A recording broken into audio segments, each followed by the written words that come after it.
Overtime Leafs talk. Another W. JD Bunkis, Justin Bourne, Sam McKee.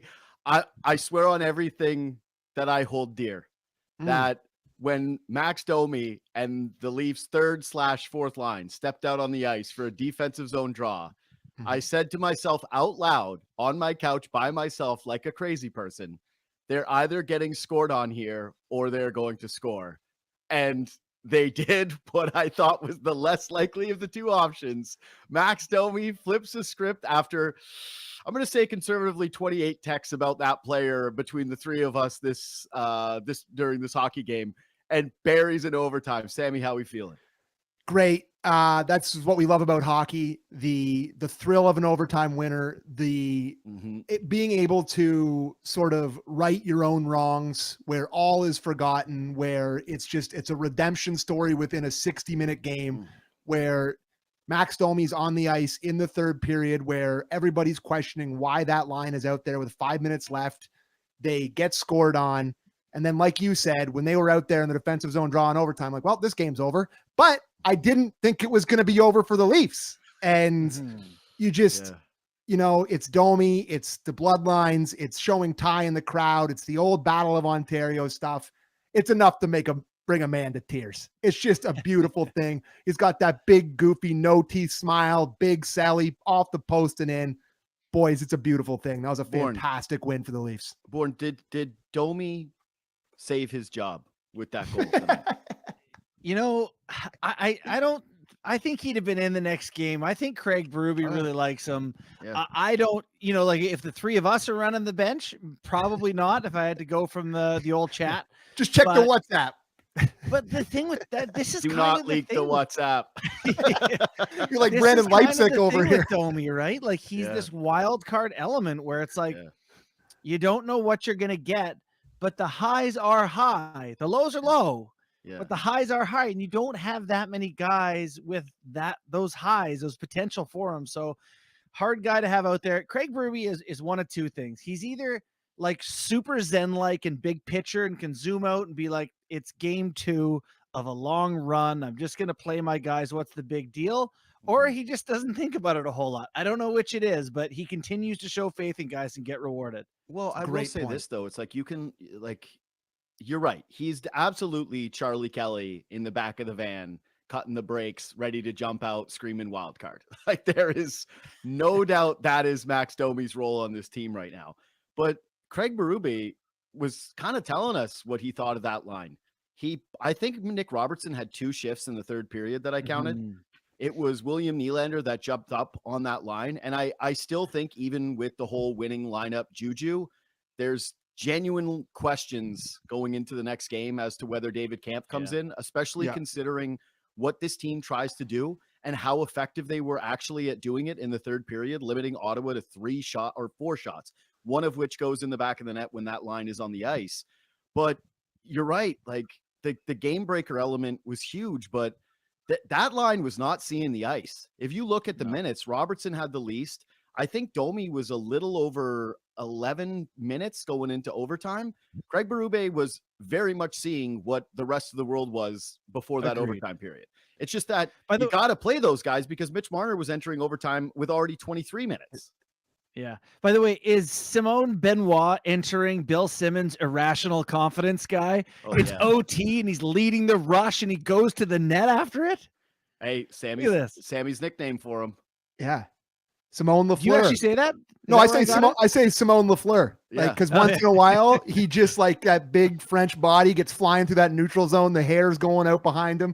And he really does feel like it's a great play by him. He gains the zone. He goes straight to the front of the net. He causes chaos. Like he's just picking. He's in there. They just look at that. It's an awesome play. He's the man who gets in the eyes of Allmark. He has no chance of seeing that. It's a great play by Benoit. And, we've had a ton of conversations about him all year, up and down. And you just got to take you don't expect his moment to be a end-to-end rush, drop pass, drive to the net screen. But like I said, it's a very unpredictable game. And it's a very weird things happen out there. Like Corey Cross scored an overtime winner against the Ottawa Senators when I was a kid. Like weird things happen in hockey. So like, it's just an awesome play by Simone Lafleur out there. I love that play. Yeah, it was nice that he was involved in that play. But what I will say about the Domi goal is that there are a million complaints about Max Domi over the course of the season and during this game. You know what one of them never really is? What's that? When he shoots the puck. Yes. It's the number one thing. He hates shooting the puck. He can do it really good. Right, which is the wildest part, because how many times tonight, like, again, I don't want to, it's hard. I just have to speak the truth about tonight with Domi for a large stretch of the game. How many times were there those hope passes that are just kind of fired across the ice and it's praying that there's a guy in the area? How many times was a puck chipped into the corner or he carried the puck into a corner and then just immediately lost the puck battle and it flew the other way? Like, I genuinely feel as though if this guy could just hunt his offense more, though, right, Borny? Like, if he could just hunt his own offense a touch more, it would actually eliminate some of the bad that comes with this player. Yeah. It's it's so true, but that's kind of what makes him so frustrating, is because what can't he do? He can skate, he can hit, he can stick handle. Boy, can he sauce it, and he can shoot. And so that's why when you watch him kind of throw these Hail Marys, it's like, if you could eliminate that, I'd love the rest of it. But I mean, that he can shoot it in the net. The Leafs have enough guys who can finish, and boy, well timed. I gotta say though, I did feel as soon as he got through the second guy, and backup email in our chat here says, as soon as Domi did that little pickup with his leg, I knew he was going to save us. And I actually feel the same way. Like, as soon as that puck kind of landed on his stick there with the fall away snapper, I really did know. Like, I had a feeling that it was going in. It got me off the couch. Well, it's a lie. By the way, that's a bad turnover. Looking at that again. Sorry to interrupt, Sandy, but that's a bad turnover.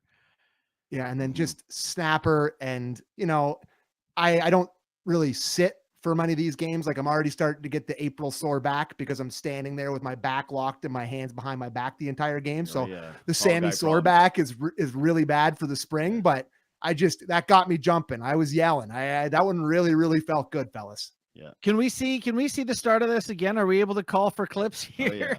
We call clips all day, buddy. Luke Swadron and Christian, these two are on it. This is the A team. We're in the playoffs. They got it. I think it's Batherson. Is it 19 who turns us over? Oh God, 3 guys caught deep.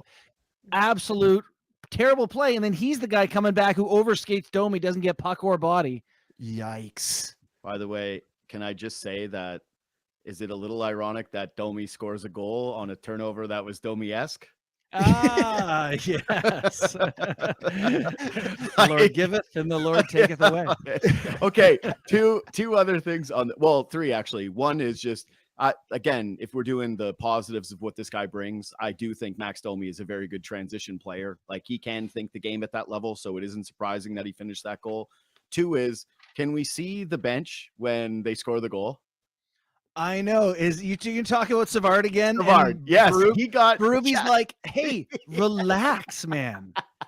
But can I just, like you've scored a touchdown before? I love this though. Okay, so when they get to the shot of the actual bench reaction, for those of you that don't know, Craig Berube snapped on Mark Savard during game 1 when they scored on the power play. Savvy absolutely lost it, and he tells him to settle down. And if you look at the bench when they score this goal, everyone is pretty reserved except for the one guy. And I got to tell you, as somebody who knows this guy, I love it. I love that he's bringing the passion for the Toronto Maple Leafs and getting this big goal, because he's as fired up as literally that guy who's euphoric pounding the glass. We don't have it in this one. Craig is like almost just like, get off me. What? Yeah. I will say that, having spent many nights in the big boardroom with Gord Stellick and Mark Savard watching Leaf games back when he used to do Leafs Nation post game, guy used to get fired up for like regular season Leaf games when they would score. Like this guy, he's got the passion, he cares, he loves it. And like, it doesn't surprise me that Berube, this guy's won the cup. He's gone on a long run. Like, he knows that this is game 2 of a long run potentially. So he's not trying to get too fired up, but it's just a great, like you said, juxtaposition between 2 guys who are such opposite reactors to this. But Savvy's a reactionary guy, but like, that was truly, just to What a have shot. To have that be a talking point for you as a guy on the bench and then have it pop up the very next game. You're going to get it right after Stolarz here, aren't you? It is incredible. Like, it's just, Yeah, look here at it this. Here it is.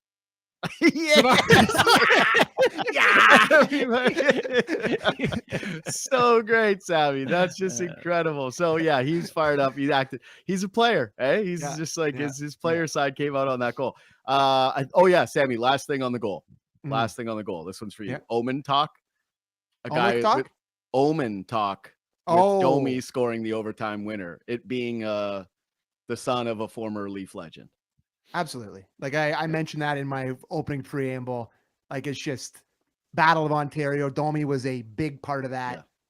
He gets it. He put out the most electric hype video of all time before the playoff series. That was his best contribution until he shot that one in the net. And if you're looking for Omen talk, if you're looking for all the different things along the way, them taking their first 2-0 series lead since I was in high school, and the kid of one of the guys who played on the team when I was in high school shooting it in the net, it feels pretty good. So great Omen, and good for him. Congrats on a big overtime winner. Great Omen, but also every once in a while, like, you're allowed to just be happy for the player. The guy cares. There's nobody on that team other than maybe Steven Lorentz that would want that moment filed away when they're retired more than Max Domi, right? Like, that genuinely means something to him. He completely understands the weight of this moment, and now he gets to have that for the rest of his life. Correct. Yeah, he's got that forever. He's going to be eating off that when he's his dad's 100%. Age, man. That's great. Yeah. They're going to be showing that when Max Domi Jr. is playing for the Leafs. Yeah, he's going to be in restaurants. Minimum Domi. Dad joke. But there are going to be people that see him on the streets that go, "Man, I hated you in that game, and I loved you so much." It's just it's going to be a thing. That is going to be Toronto lore. So good for Max. Okay, let's get into the rest of the game. This genuinely felt like, if we're doing the other three periods, because I don't think there's really too much else to read into overtime. It was pretty short. Very sweet. This really felt like, I know there's three periods, but it was an act in three parts. The Leafs come out, they dominate the first period. They're incredible. The building is shaking. You feel as though they have completely unlocked something, and that despite Ottawa needing to have their best punch, Toronto crunches them. And they enter the second period, and Toronto starts shaky. Stolarz basically has to come up huge, but a power play goal trickles into the net, and you're starting to feel this team tighten up. And then you go into the third, and I thought that it was kind of a vintage Toronto performance in terms of, hey, we're locking it down, we're blocking shots, we're not giving you anything. I don't think that Ottawa got their first shot until like 13, 14 minutes into the period. First shot of the period went in, bud. Yeah, that's what I mean. So it was it was ugly and it was tense, but it was also what they've been preparing the entire season for. Bourne, I guess, like, where do you want to start with those three parts, those three acts? Yeah. Well, I'm going to start with pushing back against what's going to be some of the narrative in this series, which is, how well Ottawa has played at parts. Every time the score has been tied, Toronto has put the boots to them. Big start of the game, everything's even, Toronto came out, put the boots to them, got up 2-0. And then, they're stuck in their own zone a lot of the time. And that part, if I'm a coach, there's something we can work on here. We can make plays.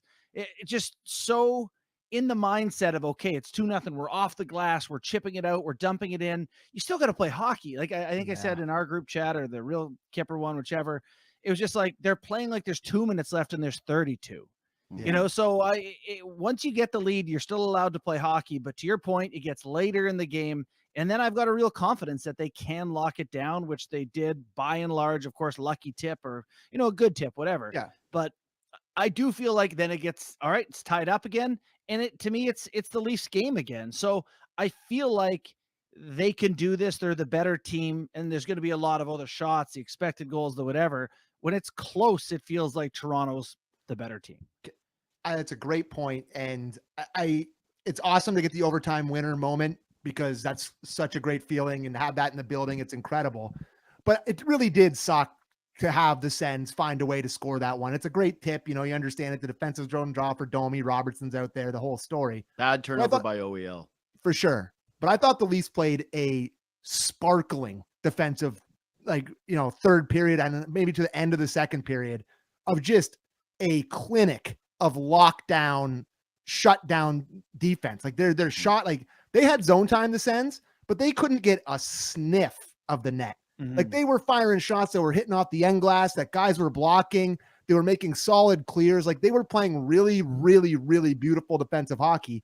And that's not something that you would have said about this team in the past. Like I don't remember I don't remember feeling this confident with how solid they are in a lot of these moments. And I thought up until Gaudette, and of course, the most former Leaf, like that's like just like way down the lineup, former Leaf tips one in to tie it. But up until that point, like I am very impressed with how well defensively they're playing at moments. And I didn't like the second. They sat back way too much, but the third was awesome until they tipped it. The second stunk. Yep. It was hard to watch. Second was high danger chances at even strength for the game were 5-3 Leafs. They have 3 high danger chances according to Sportlogic. 3? Yeah. So this is sort of where like I was thinking about this during the third. I wasn't trying to count my chickens, but I was certainly thinking the Leafs bought into being a better defensive team all season long. They bought into block shots all season long. They essentially spent 82 games drilling exactly this scenario. And this is why, like, so I replied to the Mike Kelly tweet the other day on like he posted about Ottawa and the chances for, and I got into the trash. You got into the trash. I didn't jump into the trash. I was respectful. I wasn't like you bozo. Like I didn't go anti-analytics. I thought that I was just trying to have what Twitter is supposed to be, which is discourse, right? Yeah. But I messaged him and I said, you're kind of ignoring Toronto's style of play. And he said, I don't know what you mean. And I went, oh, right. I've watched all of their games, right? And anybody who has watched all of their games understands this is what they do. This was not a team that was pinned back by the Ottawa Senators and could not handle themselves. This was a team that was winning every battle on the boards, getting good clears, not giving anything in the middle of the ice, and just basically telling Ottawa, do something about it. And to me, frankly, I actually thought in the third period, this is a weird thing to say, given that there were basically no shots and Toronto was just trying to go into full prevent mode, that Ottawa looked tight. They looked frustrated by what Toronto was doing, and they ended up with, again, a nice play. I don't want to downplay it and say it was a miracle or whatever, but they got a little fortunate that Gaudette gets to that spot in the ice and is able to tip it over Stolarz. And so I think if you're a Leafs fan, you have accepted that the way they are going to play games like this is going to be ugly. You're going to feel nervous because that's all it takes is one bad bounce off of a fourth liner that goes in the back of the net to dramatically change the course of events. But ultimately, this is who they are. This is what they've been drilling, and it's not going to change materially. And if it does, it's probably a bad thing. Yeah. Well, sorry, I just wanted to update my stat. I got an updated email. It was 8-7 Leafs for high danger chances. But anyway, still, I mean, that's really good. I mean, how many shots did the Sens end up with tonight? 25, 26 shots 27, I want to say. Yeah, 26, 27. Yeah. So yeah. Oh, go ahead. No. I was just going to pivot. Do we have anything else on this? Like on the third period D? Yeah. Well said. I thought, again, Stolarz was incredible when they needed him. Nice glove save with 90 seconds left or whatever it was. Can I issue an apology? Yeah. Okay. To me personally, to Anthony Stolarz, not to you. Anyway, I said this on a show. This was on Leafs Talk. I think the last game of the season when we were struggling to get through 20 minutes because it was the worst game ever. But Anthony Stolarz said before the series that it's going to be a bloodbath. And I made the comment of being like, I don't know if I love that from a goalie. Like you're not like out there in this fight. Like you're not playing the same sport as the players who have to go out there and face Tkachuk. And then he was the toughest guy on the ice. Like I thought I had no problem with the officiating tonight. You know, they had more power plays, but I thought they took more penalties. I thought they played a pretty clean game. They responded well in that way, but I think he maybe earned an extra one. If I'm a like, I genuinely don't know what Greg did to earn a penalty. I'll tell you what he did. Nothing. He did nothing. He went to the blue paint, got buried twice, and then tried to skate by him and got hammered by a 6'7" guy, and then got taken off the ice. That's a pure reputation call for Greg. They know he's been. Though I do wonder if Greg's skating back through his crease and almost trying to go behind him. If there's like you're begging for it if you go in there, for sure. That's all. I mean, I'm apologizing to Anthony Stolarz because like he is a big. Oh my God, that hurts so bad. But he tries to go through. He takes a terrible line. But this is like, remember that? What was the Office linebacker? What was the guy's name? Terry Tate. It was that looked like Terry Tate. Like that's how that's such just drilled in my brain till I die. It's Office linebacker. Exactly. That's what that looked like. I could be deeply concussed, and you could be wake me up and ask me who the Office linebacker is. If you haven't seen Terry Tate Office linebacker, it's worth a YouTube. Yeah, congrats on your youth is what I would say. That might be like people watching who are younger, like, what are you olds talking about? But that's what that looked like. So old looking now. Oh yeah, and it looked old. It is. I got to say, man, if I'm a Leaf player and I'm watching Stolarz not only play so well tonight, you know, the high danger chances were, like you said, they had 7 or whatever, but pucks are just hit his rebound control tonight. Pucks were sticking to him. He's fighting to see. He's actually fighting. He's scrapping. He's cocky. He's confident. Like, you want to go to war for this guy right now. So I couldn't love this guy more than I loved him tonight. I want to issue an apology for not calling him that he's going to be in the fight. So there's my apology. I would say that my favorite Stolarz moment of the season leading up to this was him holding up the puck barehanded. I was at that game. It was the most electric thing ever. Well, it was, but it was a sign early on of a player that is fearless. And I'm guessing that when you walk around at that size, you know, not a lot of things scare you. You're feeling pretty confident about yourself. But Sammy, this was a theme that I kept bringing up all throughout the year as to why I liked Stolarz as the player to start the playoffs. And it's that he brings a level of toughness in the net that this team, frankly, has not seen in a long time. The way he barks at his teammates, the aggression that he plays with outside of the beautiful chop on Greg. Like, God, what a chop. Got everything into that sucker. It's gorgeous. And the blocker to the back of the head. Just like weight transfers, beautiful. Yeah, it's really terrific stuff. But all throughout this game, too, this was a guy who was playing with incredible confidence. If you looked at where he was playing out, like just never really sitting deep in his net, challenging shooters, using his size, talking trash. Yeah. God, I like through 2 games, I don't think that anybody has a greater stock up in terms of the way that Leafs fans feel about the guy. Yeah, totally agree. And like, if I'm a Ottawa Senators player or fan, like, he's totally in your kitchen. He's in your kitchen slamming your cupboards right now. Like, you are just you're hating the way he looks in there. You're hating how confident he is. You're hating how he absolutely buried Ridley Gregg and somehow got the same amount of penalties for it, which is absolutely incredible. I love that. He took a blocker, a shove, a chop, and then a check. They went. And they're like equal penalties. Yeah, that's 2. Yeah, Quincy's. Yeah, but like, you know, Go ahead, JD. Oh, I was just gonna say, I think that no matter what happens here, that's going to be something that you remember from the series. Like, again, it's different times. I've seen a lot of people go like, the game is soft, the game is so changed, blah, blah, blah. I actually think that you'll remember that one. Like, that's going to go into a montage with the Battle of Ontario whenever they play each other forever and ever and ever. But also, like, credit to the Leafs in terms of front of the net, because I thought one of the beautiful parts of this game, and credit to the refs for just not getting involved. And I didn't think either party was going too far. But when Stolarz was stopping the play, the Leafs and Sens were getting into it between the whistles. And there was one in particular in the first period where OEL is just doing greasy OEL things. I can't remember who he tried to hit. Giroux got involved. I think it was Greg. He punched somebody that he punched, but Giroux was involved in it. The scrum was Greg. Yeah. Yeah, it was. He was right on top of it. But I thought the Leafs did a great job of, like, we're not letting you get around this guy. We're not letting you bump this guy. We're not letting you touch him. Because I'll tell you this, like the Greg stuff, I forgot to mention this, and I'm glad that he was involved in this. So Berube, did you guys see the pregame? Yeah. Oh, like the pre-game or like the stuff from today? The pre-game. I think it was Bunkis asked Berube how he felt about the officiating or anything from the game, and he went, the one thing I didn't like was them diving into the goaltender. Mm-hmm. And all I was thinking when Stolarz was chopping at Greg was, man, this guy has waited. He's in his 30s. He's waited his entire life for this moment. And Greg almost took that away from him by diving into the net and diving into his legs.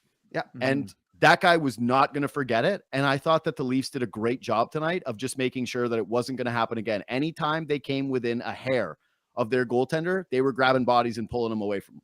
Yep.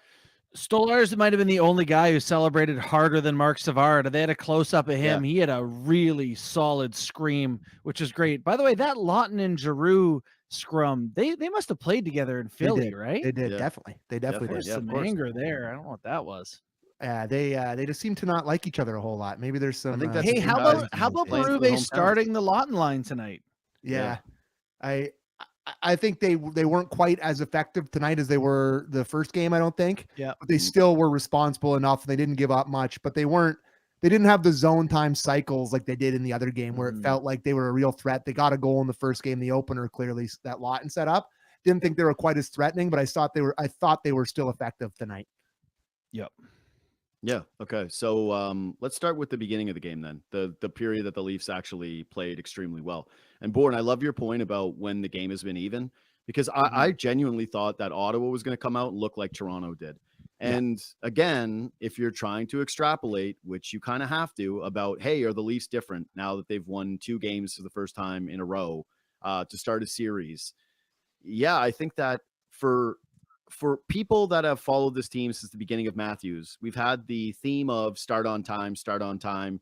Even Berube this year with the quote of these guys have to make up their minds in the room. And granted, I get it. It's playoffs versus regular season, but it has been a bugaboo for this group.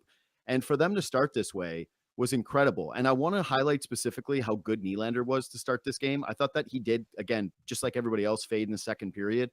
And as the game went on a little bit here, but Marner gets this opportunity, right in front of the net on a beautiful dig by Nyes and can't tuck it away. And I don't care. There is no way that any person with even an ounce of Leaf fandom in their body didn't think that was going to come back to haunt them. And I'm glad that it didn't sit, like it wasn't hanging and looming around for a long period of time, because Nylander comes through and makes that beautiful pass across to Morgan Rielly, who's streaking down and finds a way to bury it. I do love JT, ultimate cookie monster. Just double check. Got to shoot that one in just to make sure. Clearly, Morgan Rielly is doing his celebration, wheeling around the offensive zone, skating towards the crowd, and John's shoot. Better hammer that one in just to make sure. But Bourne, so Willie had a few plays. Yeah, go ahead.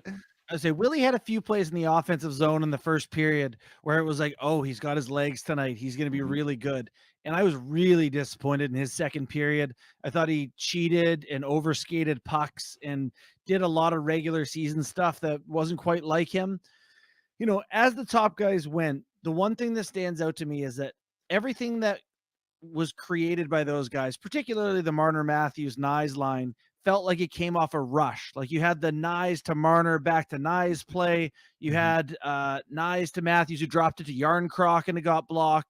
They had everything kind of came off scrambly rushes.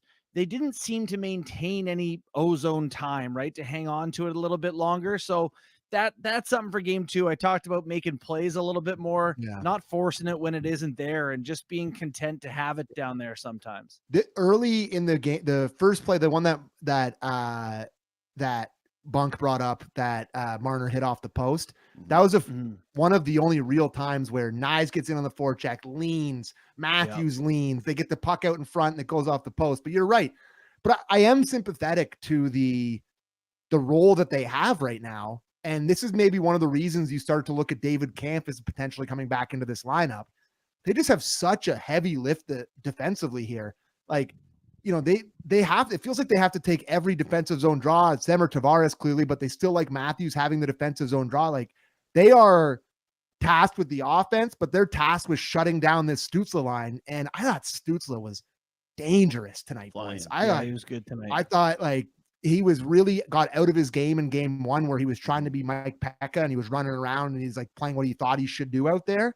But tonight, like Berube talked in the pregame, well, not in the pregame, but like at morning skate about how they had to slow him down through the neutral zone and not let him gain the zone with speed. They did not do a very good job of that tonight. He was flying through the neutral zone, Totally. zone entries clean.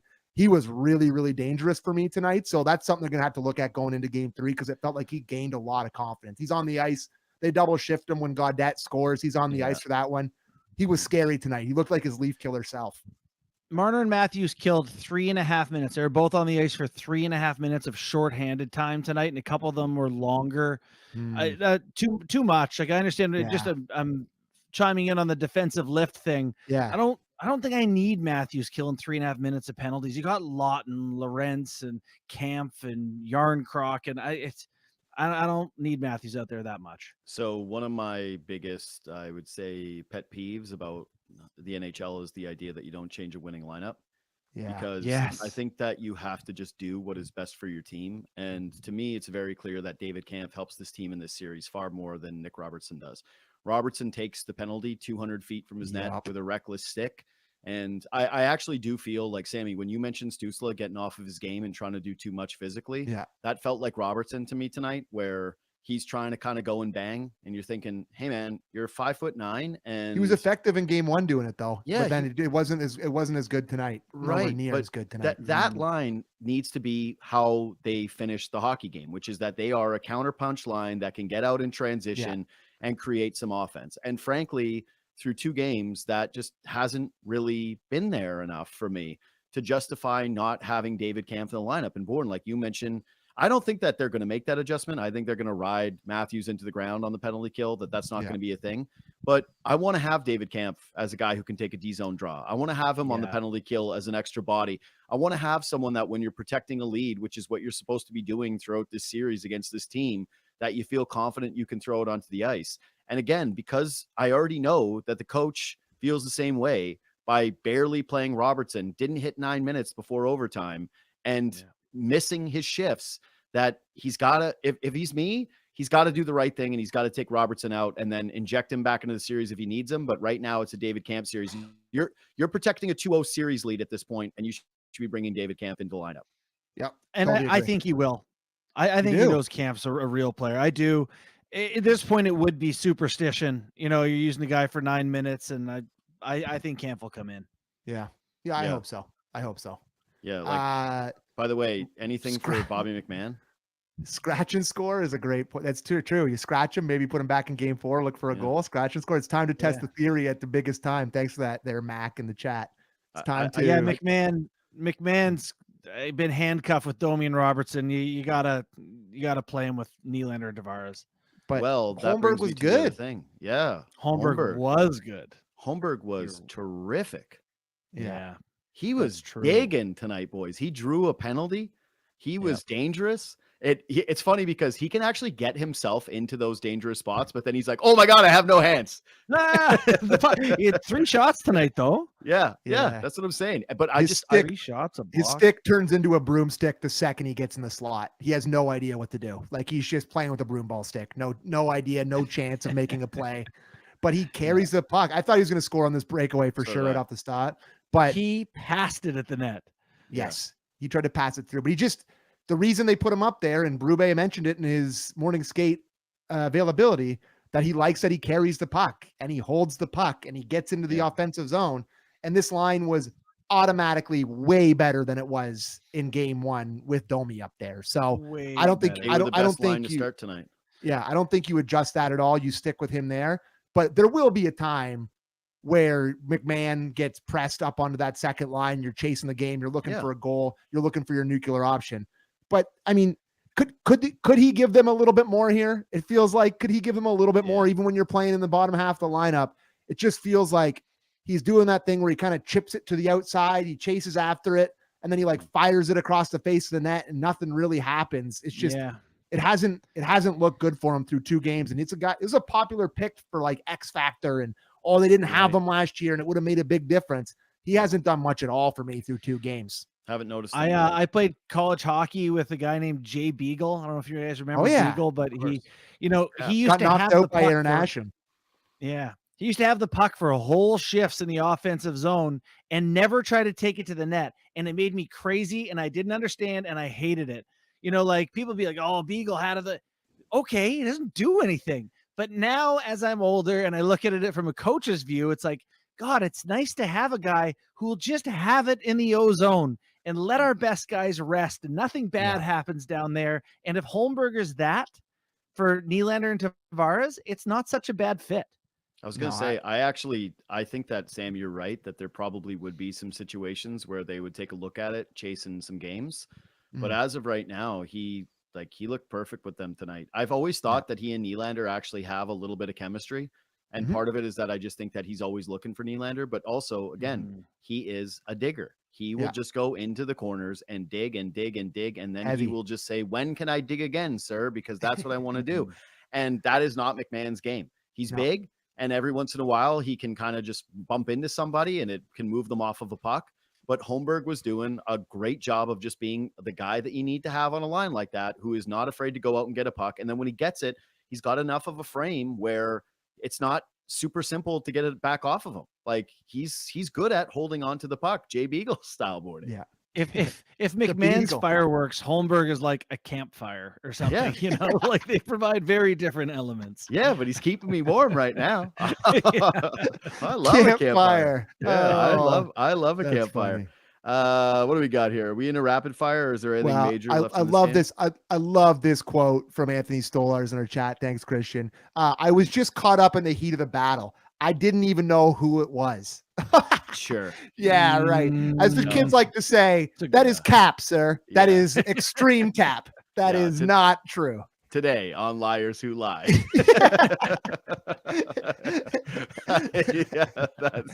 You're aware of who that was. Yes. Okay, you ready for some rapid fire stuff? Yes. Sammy, you got something? Yeah. Credit Morgan Riley. 2 goals, 2 games. Thought he was much better tonight than he was in game 1. And that's, to me, when Morgan Riley is playing well, he's making the right reads. He's, that's a huge part of his game. He dives down low. Nylander gets it across. He pushes it over the line. Big celebration. Feels like I trust him right now, which hasn't been the case a lot. And through 2 games, I don't think he was great game 1, obviously, but I thought he was a lot better tonight. And it felt like the trust I have in him come playoff time. So good for him scoring that goal, 2 goals in 2 games. Good for Riley. A little bit of playoff mo coming through here. So that was a nice one. I'll keep it on the defense as a theme. I thought Ekman Larsson made a lot of good plays, greasy plays. I think he was second on the team in ice time. But the Leafs also have D, whose job it is to, if I don't notice him, it's a good game. Yeah. McCabe, 24 minutes, kind of nasty. Yeah. Tanev handled every single person who came his way. Even Carlo with a better night than the first night. So D-core all around better. Carlo still got that Bruin in him, though, just kicking in a puck against had to score one on the Leafs. Yeah, exactly. Yeah. He's like, playoffs against the Leafs. I got to get one in there. Yeah. So I was just like, I did go, you're still a Bruin. Hockey's so frustrating, though. Like, you're playing such a sick defensive game, and then just Brady turns around and fires a muffin from across the net, hits off 2 guys and goes in. Like, it just drives you crazy. No, and again, that one is just purely on Nick Robertson. Like that was the most obvious Sens are going to score. Sammy, you texted it to one of the group chats we're in, like Sens scoring on this power play, guaranteed. Yep. And they did. And it felt like, damn, they're going to engage Brady Tkachuk here and they're rolling on you. I like both points. I will say this about Morgan Riley is I actually think that he's just being a little bit more decisive with his offense in general, like jumping up into the rush and also taking the odd shot at the net. I don't know what his shot attempts were tonight. It wasn't an overabundance because that's not what their team did at all. But 3 on net. Yeah, that's what I mean. It's just like he's looking for it, which is welcome because they need all the offense they can get. And it would really change the dynamic of this run if all of a sudden they can get a little offense from their blue line. I got a couple, but one of them I will say is I just thought Matthew Knies was spectacular again tonight. And that power play, the power play scores again. And you can see that the power play is actually in Ottawa's head. Like, I thought it was a close one, but it is a follow through. Like he gets enough of the puck before it hits Marner in the face. I know that it was right call. It was right call. Yeah, like it was he touches the puck, and I'm like, what's the rule then if it is anything but that, right? All of a sudden you turn it into a judgment call on a follow through. as someone who watches all sports, the one thing you don't want is where it's like in the hands of the judges and it's like he touches the puck as he tries to shoot it out of the zone. That's the thing. Okay. So it ends up happening, but you can see Ottawa just afraid of the penalties. There's another one where it felt like it did just kiss off the glass and Ottawa's like yelling and screaming because they don't want to. They're like, they're panicking. They're like, it was touched glass. Yeah. You know, they really are nervous about the way this is going. Look, right away, just the defenseman just tapping it immediately. Like he's just like, it's Shabbat, right? And he's just like, tap, like tap off the glass. Like, hey, don't put those guys out there. God. It's such a great feeling to have the Leafs power play actually feel like this nuclear weapon that if you give them power plays, they are going to punish you. But like we spent all season talking about how big of a difference maker Marner was on the power play, running the point because of just those quick decisions. Leafs are snapping it around, but my God, does it not open things up for them having this massive mutant teenager essentially who the is cinder block mutant? The cinder block. The cinder block just standing in the paint going, try to move me, like just give it a shot. Move me around. And the power play goal ends up going off of the defender that is trying to push him out of the area. And like, what a grind it is. They have not had a net front guy like this. They've had JVR, who was beautiful with his hands. They've had Tavares, who is also good with his hands, but they've never had a cinder block mutant that is just a true blue pain in the ass who you just hate to play against. I got to think that like, in terms of if they were thinking about guys that are the most frustrating to play, it's got to be this guy because he's just like in on forechecks. He's breaking up plays in the D zone. He's hustling on nonstop plays. And then he's just banging in front of the net. And it doesn't seem to phase him whatsoever. No, it's also like I think if you're a Sens fan, he's just a scary guy because he's scored 30, you know, like if he comes near a stick, he knows what to do. He knows, you know, we talk so much about knowing your role. And he's aware that he's not a distance shooter, right? Yep. He's just when does he ever do that? When does he ever do that? Distance shots. Never. Chat's on fire tonight. Nyes is 250 pounds of neck and hands. Yeah, Mike Conn. Yeah, that's a great point. My last sort of rapid fire thing is going back to Ottawa now, 2-0, and you're a Sens fan. You're a Sens player and you're going home and you have the doubt. You don't know what's going to be walking through those doors. I see Sens fans like trying to buy up all these tickets. Like, I can't tell you how demoralizing that's going to be for their fans if it's 40% Leaf fans. Like, I have to believe it's going to be better than it is in the regular season. Like, there's no way it's as bad as it is in the regular season. You think so? No, I think it'll be better. Oh, okay. I think it'll be better. But it's definitely going to be better. That is an element of this where you lose both these games in Toronto, you're dying for a split. Like that's would have been such a huge thing for them. And then going home to your building where you know it's going to be a bunch of the drunker, louder ones will be in your building. Yeah. That's going to be a factor for the Sens, maybe not for the Sens players, but for the Sens fans that are going to that game. This has potential nightmare fuel written all over it because the Sens are feeling themselves. I mean, the Leafs are feeling themselves. This is the one area where I am rooting for Ottawa. Like, I want them to have civic pride and to show up in their arena and not have it be a total takeover, like genuinely. But what I will tell you is this. If the Leafs go up 3-0 in that series, welcome to 80% Leaf fans for game 4 because it becomes the sell of the season for a Senators fan. True. It's a must sell and Leaf fans that buy. Sell. Yeah, it's actually perfect because it's like it's the stock that you know you have to sell, but it's still going to go at a record high. Yeah. When do you get an great point? When do you get an opportunity to do that? So go to that game, Senators fans. Show out, be loud. There will be Leaf fans there, and that makes a great atmosphere. Again, veteran of 1 billion games there, including playoff games. Not against the Leafs, though. Penguins. So there's going to be fans in the building, and it makes for a fun atmosphere. Now there's no dart zone anyways where the fights happen in between the periods anyway. So it's a safe atmosphere until the end. Yeah, dart zone. It used to be that you could just walk out into a gated area and hack darts and it would just be a million Just drunken dart melee. actors. Melee. Oh yeah, fights all the time. Burning each other in the eyes. Guys just out there setting up bouts. Yeah, exactly. Oh God, you could have had. There was definitely undercard, main card. It was a good time. I loved it. I do think that they'll have a good crowd on Thursday. You have to hope that it's going to be better than normal. They just can't bring out the guy. The guy. I know the one. The Spartan. No, it wasn't a Spartan. It was Gladiator. They brought out they did like a Gladiator. No, it was Spartan because they said this is Ottawa. It was this is Ottawa. You don't remember this, Bourne? Oh yeah, no. It was one of the more embarrassing things that they ever did.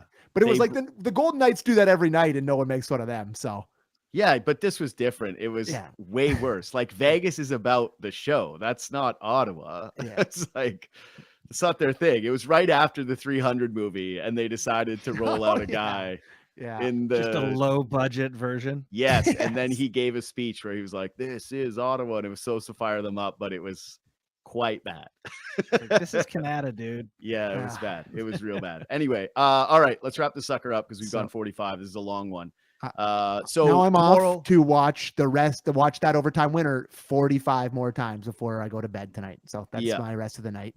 Tomorrow I have Ed Belfour on. Very excited to talk to Eddie about this and the playoff memories and a few of his idiosyncrasies that I have found out about over the last few days that he was doing during the series. So very excited to talk to Ed Belfour. Nice. Do you guys have anything to plug? No, nothing to plug. Says Christian. We're still not sure what we're gonna do. We might just do us. Probably just talk. Okay, yeah. So the three of us just talk. Oh, Sammy is this ultimate producer. Let's just talk. Well, listen. Hey guys, I didn't get anybody, but it's better if we just talk. If there was ever a day to track down Ty Domi, tomorrow will be the day. But it feels like he won't. Yeah, he doesn't do it. But no. Anyway, you can follow us on Twitter and Instagram at JD Bunkis, at JT Bourne, at Sammy McKee. Try to reply to as many mentions. We love it. If you're watching on YouTube, leave a thumbs up, leave a comment. Those things really help us. Share the podcast if you see it. And what else? Oh yeah, subscribe on Apple or Spotify. It's genuinely the best way that you can help the show if you do enjoy it. For JD Bunkis, Justin Bourne, and Sam McKee, we will see you Thursday night. Yeah, today's Tuesday. I'm bad at the days. You got it. Good to go, buddy.